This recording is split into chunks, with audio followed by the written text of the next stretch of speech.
Hello F11 members and welcome to the Fundamentals of Post-Production video tutorials for issue 77, June 2018.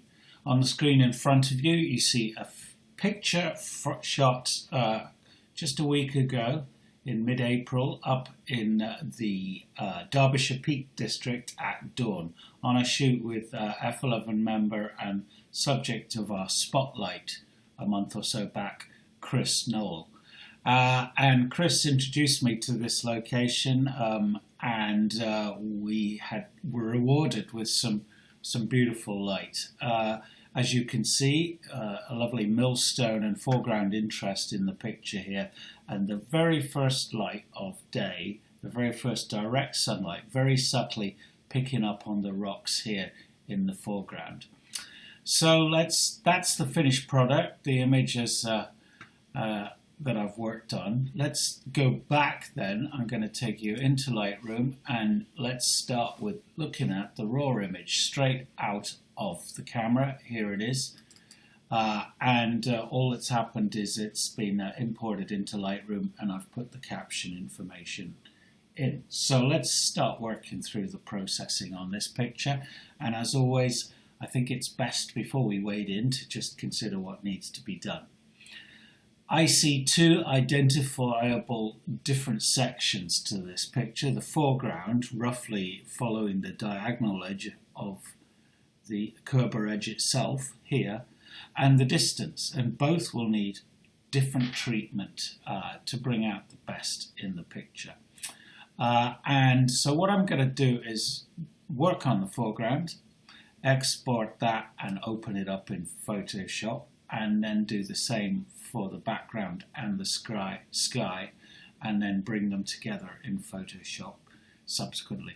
The reason I do it that way is it just gives me a little bit more control. But of course there are many ways to skin a cat. It could probably all be done in Lightroom just as well.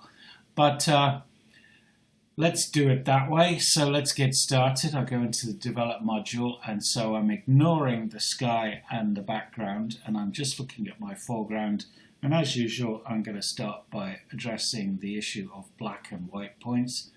So I just move my black slider over to touch until I start clipping shadows, and the same with my white points.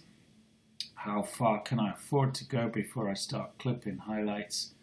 I'm not concerned about the sky, just the foreground interest, but in fact both are the same. I can go to about +50 before I start losing information in my highlights there. Okay, so let's now just look at the overall darkness or density of the picture, and it's exposed to the right to give the image as much exposure as I possibly could do. I think it's it looks overly bright at the moment, so I'm just going to darken it down using the tone curve here. And as you can see, that immediately introduces quite a bit of lovely richness, and we can start to see the subtlety of the light here in the foreground as well. So I'm going to go to about there with it, and just add a touch more vibrance here, round about +10 I would say. And now looking at my foreground there, I've got some lovely tones here in the rocks. Just going to pull my highlights back just a smidgen, just a teaspoon there. And now really I'm okay to open that up in Photoshop. So I'm just going to pause you while I do that.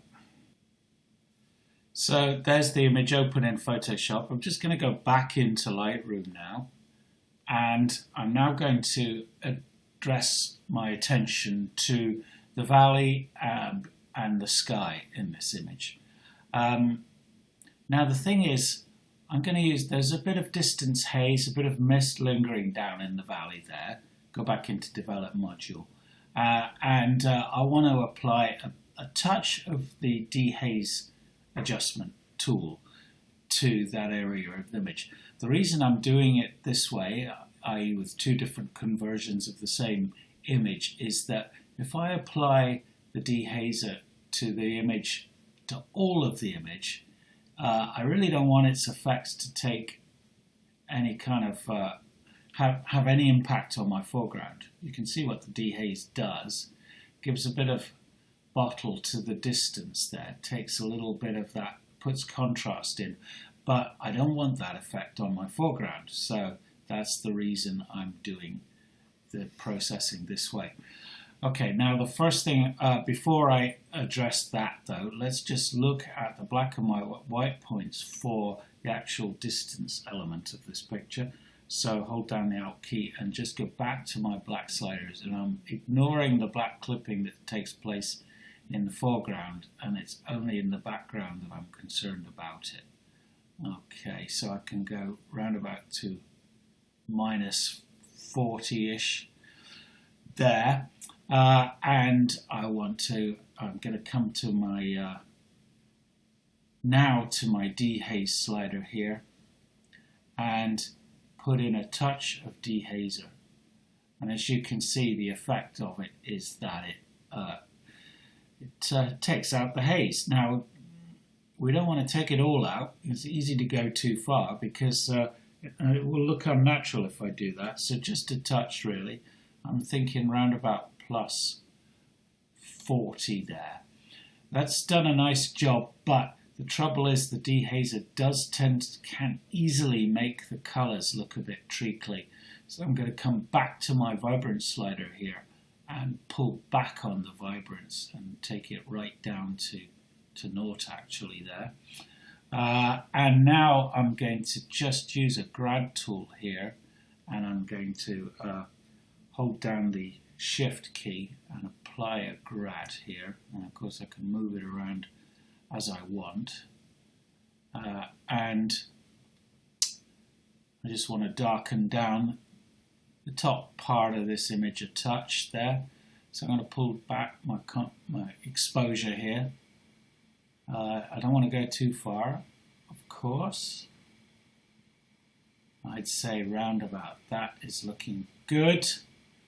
Just go for a slightly softer grad there. Okay, good. So that's done. And now I'm going to do the same thing. I'm going to export and open this image in Photoshop. So here we have the two conversions of the very same image, both one optimized for the foreground here on the right, one optimized for the background and the sky here on the left. And I'm now going to put them together using layer masking. So I'm going to put the darker one on top of the brighter one. So if I just now go here, select that, make sure that image is selected, bring in my actions here. I've got an action for select, cut and close, which I now play.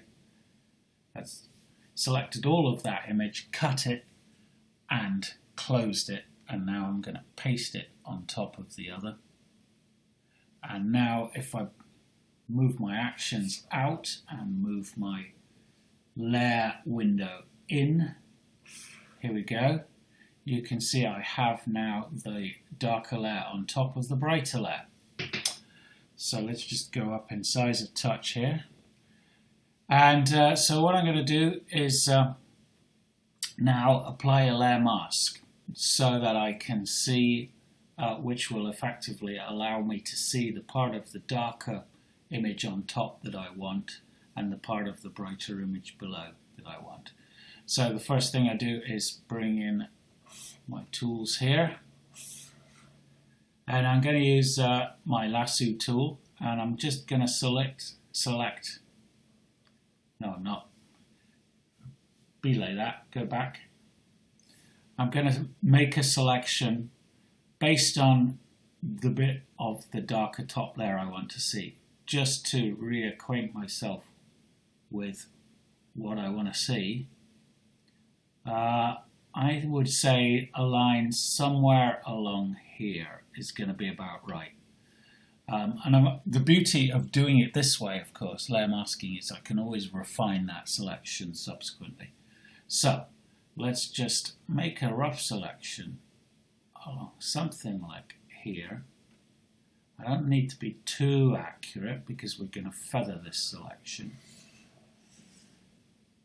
And now I'm going to bring in my actions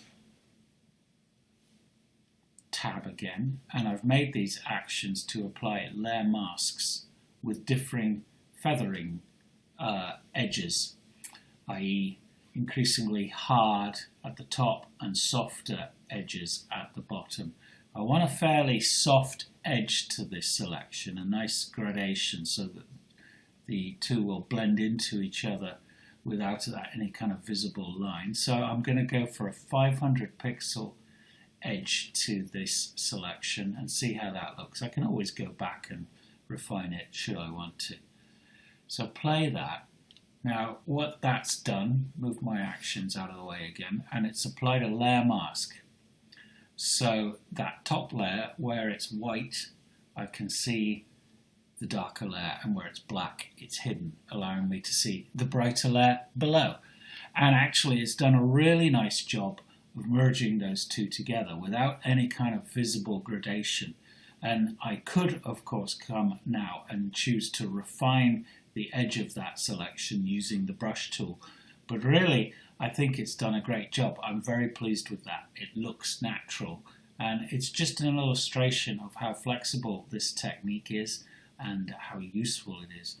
And I do like to do it this way. It just gives me so much more control. So what I'm going to do now is just come back to my background layer now and just refine it a touch by, if I go Image, Adjustments, Curves, and bring that window in here now. And I just want to just tweak that foreground there. I'm just going to add a touch of contrast by putting a tone curve in there, and this is just on the background layer, i.e. my foreground, that this is having an effect there. So if I preview that on and off, you can see the effect there. I don't want to go too rich, don't want to go too dark, so something about that. Yeah, I think I'm happy with that. Really, a little, maybe a bit too much contrast there. Just come up on the shadows a touch there. Can you see it? Very subtle, but I think it has an effect, so I'm going to go okay with that.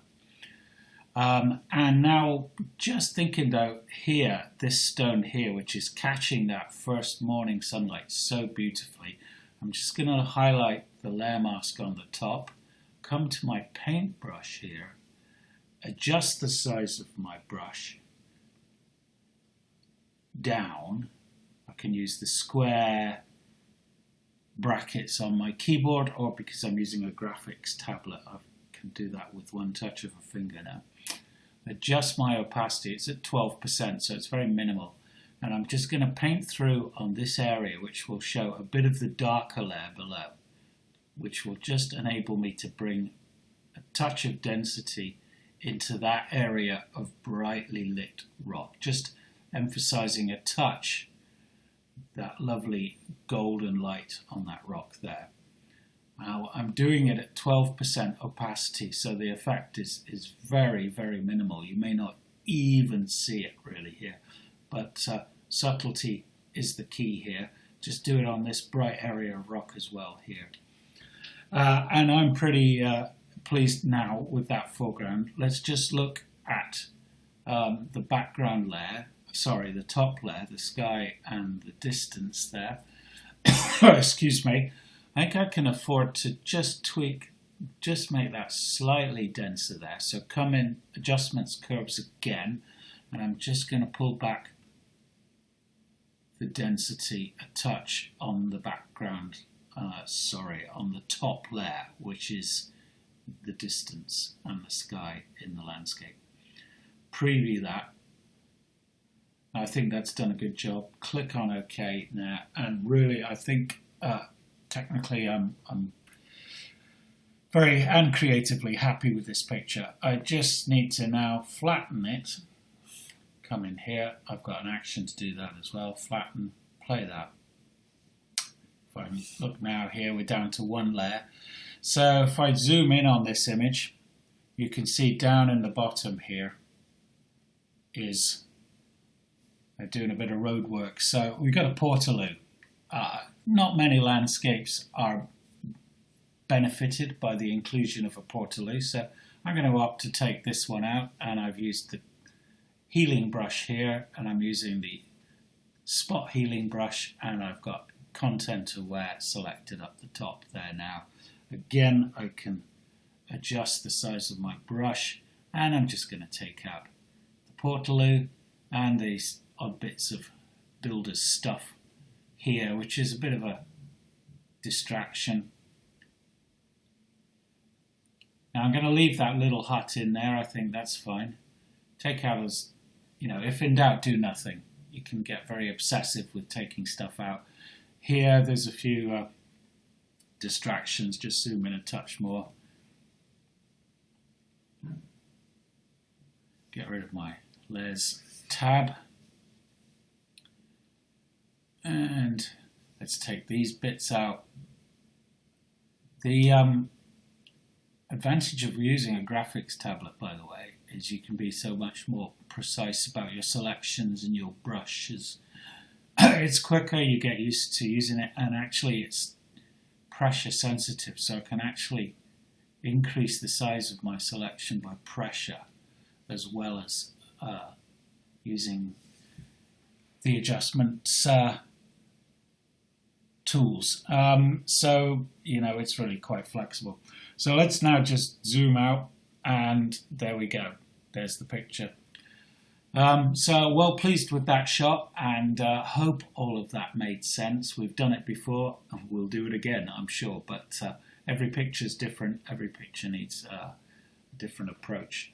So please do send us in your suggestions for what you'd like to see in future post-production video tutorials, and I'll see you in part 2. Thank you.